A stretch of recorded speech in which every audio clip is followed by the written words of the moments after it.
Bonjour à vous Alexis Corbière, merci d'être avec nous ce matin. Les négociations, on l'a entendu dans le journal, sont dans l'impasse à la SNCF. Elles reprennent aujourd'hui. Est-ce que vous pensez que la poursuite de la grève des cheminots est inéluctable ou en tout cas, selon vous, qu'elle est nécessaire? C'est nécessaire. On voit que la méthode Macron pour discuter, c'est cause toujours tu m'intéresses. Je réunis des syndicats, j'ai rien à leur dire, si ce n'est leur dire toutes les vertus prétendues de cette proposition. Et puis en gros, ils doivent se soumettre ou se taire. Bon, tout ça n'est pas sérieux. Mais ça montre assez significativement de quelle manière cette majorité macroniste un peu souvent... Il y a une forme d'arrogance dans la manière d'aborder les choses. Je rappelle accessoirement que cette réforme de la SNCF n'avait pas du tout été présentée par le candidat Macron lors de l'élection présidentielle. D'un point de vue démocratique, on peut dire au nom de quel mandat. Il ne fallait pas faire de réforme? Vous pensez qu'il n'y avait pas urgence à faire une réforme? Il y en a, mais les mêmes qui ont fait du mal à la SNCF sont ceux qui dirigent actuellement le gouvernement. C'est ça le paradoxe, c'est que c'est pas les cheminots, c'est pas les usagers, pas vous, c'est pas moi qui avons posé problème à la SNCF. C'est souvent les mêmes que ceux qui aujourd'hui, avec beaucoup d'arrogance, disent quoi? Attendez.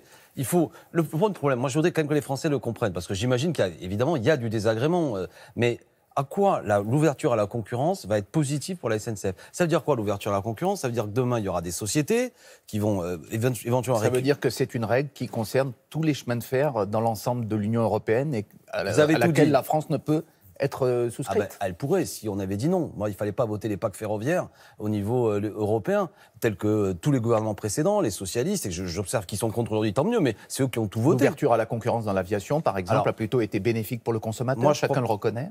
Pardon, ça a posé quand même nombre de problèmes de sécurité, low cost, des conditions de travail détestables, etc. Mais beaucoup plus de personnes qui peuvent voyager. Je ne crois pas. Enfin, c'est le sujet. Si. Non, mais écoutez-moi, le problème, c'est voyager, pourquoi faire?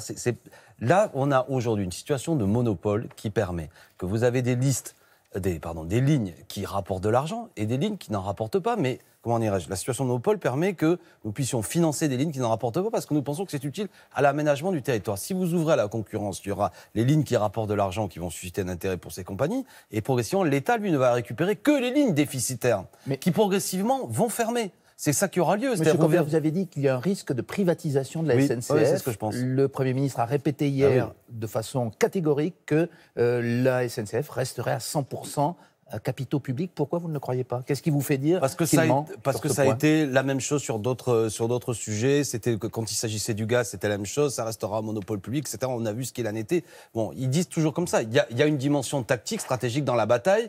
Ils savent bien que s'ils disent privatiser, il y a des exemples détestables de la Grande-Bretagne, les Français n'en voudront pas. Mais je répète, quand on ouvre à la concurrence, nécessairement, on affaiblit le service public. Nécessairement, on va confier des choses qui rapportent de l'argent à des compagnies. Et l'État, lui, n'aura plus qu'à gérer ce qui coûte de l'argent. Et demain, dans 5 ans, 10 ans, on viendra vous dire, regardez, ça coûte tellement cher que maintenant, on ne va pas, nous, passer notre temps à payer les dettes. Alors, vos arguments sur le fond, manifestement, les vôtres et ceux de certains syndicats n'ont pas convaincu encore l'ensemble des Français, puisqu'on l'entendait tout à l'heure, 57% d'entre eux trouvent, selon un sondage Odoxa, publié notamment par France Info, que la grève n'est pas justifiée.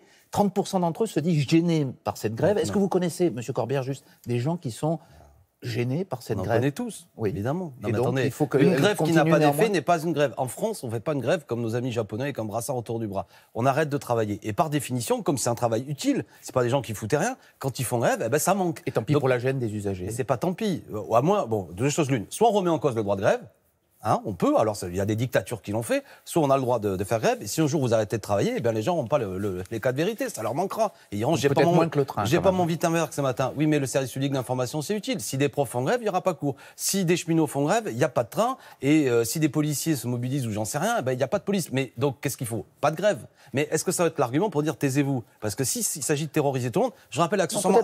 Pas de grève, mais peut-être à un moment donné... Je rappelle que dans ce pays, les grèves, par exemple, elles ont permis d'obtenir les congés payés, par exemple. Elles ont permis d'obtenir des augmentations de salaire, elles ont permis d'obtenir beaucoup de progrès social. Il n'y a rien qui a été donné, il n'y a que les naïfs qui croient que d'un seul coup, il y a eu des avancées sociales. Il faut se mobiliser pour défendre les choses. Non, attendez, ceux qui font grève vont perdre des journées de salaire. Ce n'est pas des gens qui s'amusent, ce n'est pas des gréviculteurs, comme disent des arrogants. Des gens qui vont perdre des journées de salaire. Et le pire, c'est que vous avez suivi, ils ne le font pas pour eux. Parce que la manœuvre du gouvernement, d'un certain point de vue, c'est pas touché au statut actuel.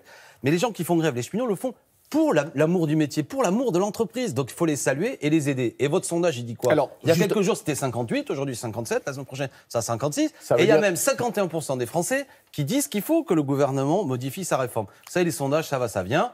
Il y a d'abord une pédagogie. Alexis Corbière, est-ce que votre mouvement, la France Insoumise, compte accompagner, sinon récupérer ce mouvement. Jean-Luc Mélenchon a annoncé une manifestation anti-Macron à Marseille le 14 avril prochain. Pourquoi à Marseille d'ailleurs? C'est parce qu'il est de Marseille.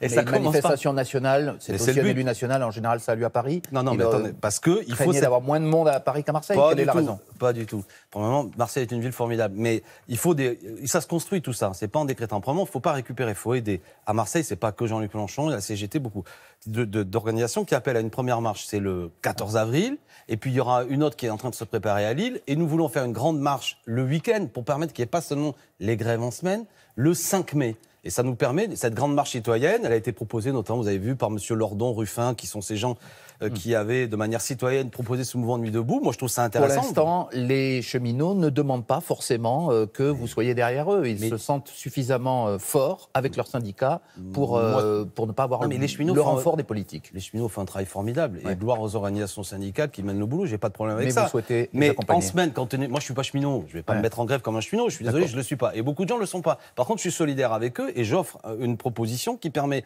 parce qu'il n'y a pas que les cheminots, les enseignants, les étudiants, vous aussi dans le service public, vous êtes au courant, vous allez prendre un coup de ciseau, le service public d'information, il y a beaucoup de raisons de se mobiliser. Et le 5 mai, on peut tous se retrouver un samedi pour dire non, stop Macron. Voilà l'idée, ce qu'on propose et qu'il faut, en étant au service de ce mouvement pour le généraliser. Une toute dernière question. Vous êtes député, Alexis Corbière, la réforme constitutionnelle qui prévoit notamment 15% de députés élus à la proportionnelle, c'est mieux que rien ou même pas? Non, c'est une forfaiture. Quand on parle de règles institutionnelles, c'est pas aux députés de décider ou au gouvernement de ce que vont être les règles. C'est au peuple. Il faut convoquer le peuple, assemblée constituante, de décider de l'avenir. C'est quoi le sujet? Aujourd'hui, il n'y a pas du tout de proportionnel. S'il y en a un peu, mais ça vous êtes au courant que ça modifiera. On n'a pas le temps de développer, ça ne modifiera rien. Ça, c'est le saupoudrage cosmétique.